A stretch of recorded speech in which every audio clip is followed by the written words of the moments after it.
Ассалаумағалейкум қалың елім, қазағым, амансың ба? Тәуелсіздік мәңгілік болсын. Кеше 17 желтоқсан күні 2023 жылы Нұржан Әлтаевтың Абақтыдан келген хатын оқыдық.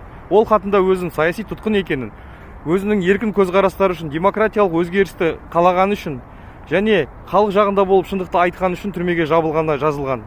Ол рас. Думан Мұхаммедкәрім, Мұрат Жыланбаев және Әйгерім Тілеужанова сияқты біздің қарындастарымыз, ағаларымыз, бауырларымыз түрмеде сол өздерінің көзқарастары үшін жатқаны айдан анық.